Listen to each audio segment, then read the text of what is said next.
société. Philippe Vincent Foisy. Cube Radio. En direct à LCN. Philippe Vincent, ce matin, on va parler des inondations. On a tous vu ces images saisissantes hier, entre autres à Baie-Saint-Paul. La situation qui est toujours critique ce matin.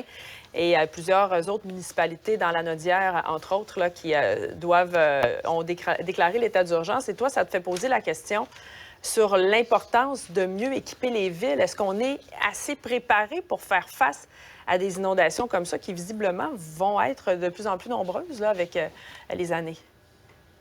Oui, c'est une bonne question. Ça fait longtemps que les villes, notamment l'UMQ, le réclament, disent « Attention, il faut être mieux équipé ». Tu sais, juste avant de parler de chiffres et de politique, je veux quand même souligner qu'il y a 2 pompiers qui manquent aussi toujours à l'appel. On a une pensée pour leur famille, pour la communauté, pour tous ceux aussi qui ont été déplacés, qui ont dû aller dans des refuges hier. Tu sais, au moins la communauté est là, au moins les gens sont là, au moins il y a de l'entraide qui existe au Québec, puis on est quand même capable de s'entraider, de travailler ensemble, mais ça reste que ça va être des moments difficiles, puis là, c'est des heures qui sont un peu inquiétantes, mais ça risque d'être des jours pour ces gens-là qui vont avoir des dégâts. On a vu la roulotte là, qui a été emportée par les eaux, garages et autres, beaucoup d'émotions. Je pense que tout le Québec est là pour ces gens-là. Après ça, c'est comme tu dis, ça va être de penser à plus tard, parce que des inondations comme ça, avec les changements climatiques, alors on l'a vu, beaucoup de neige cet hiver, beaucoup de précipitations. Le problème, c'est que les précipitations arrivent aussi très vite, de façon très importante, d'un coup, et donc ça fait augmenter les niveaux d'eau de façon importante. Et donc,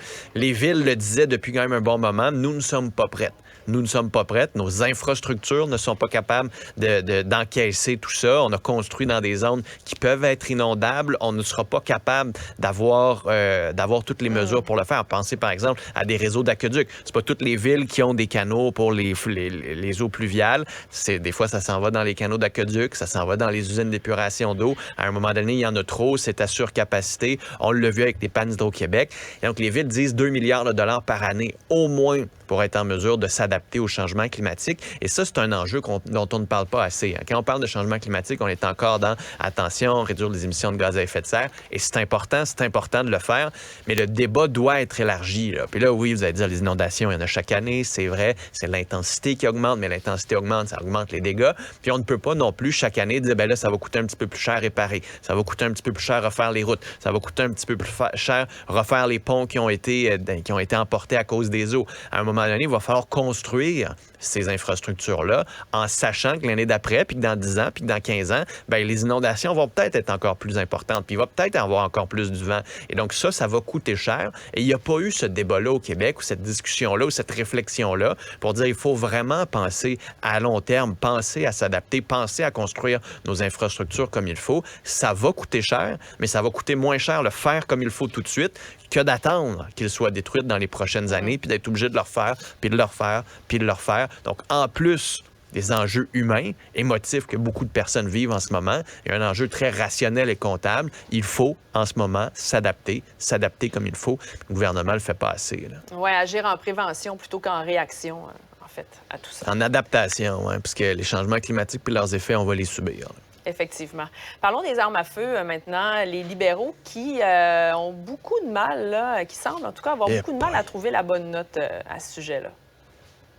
Oui, parce que là, on est arrivé avec une nouvelle définition pour interdire certains types d'armes qu'on dit d'assaut de style militaire. Mais là, on a mis une définition uniquement pour les nouvelles armes, puis on veut pas que ces armes soient conçues pour des chargeurs de plus de 5 balles.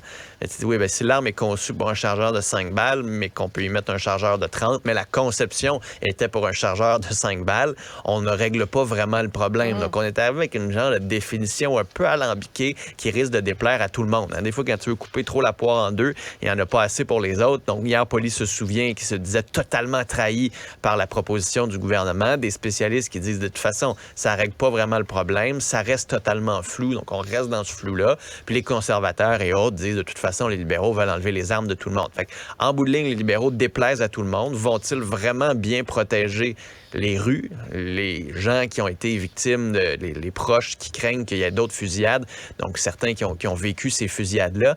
Ça ne semble pas être le cas en ce moment. Il y a toute la réflexion plus loin. Est-ce qu'on dépense l'argent de la bonne façon en s'attaquant puis en rachetant des armes d'assaut? Pas nécessairement, mais si au moins on pouvait s'attaquer aux armes d'assaut de style militaire comme il faut, en comprenant mieux comment fonctionnent les armes, en parlant de mécanismes plus qu'en parlant de style, parce que ça aussi, c'est une affaire. Les chasseurs disent la même arme qui ont un look militaire, puis l'autre qui n'a pas de look militaire, mais c'est la même arme avec les mêmes balles puis le même mécanisme. Il y en a une des deux qui est interdite. Là-dessus, il y a un problème. Donc, mais ça, c'est les libéraux.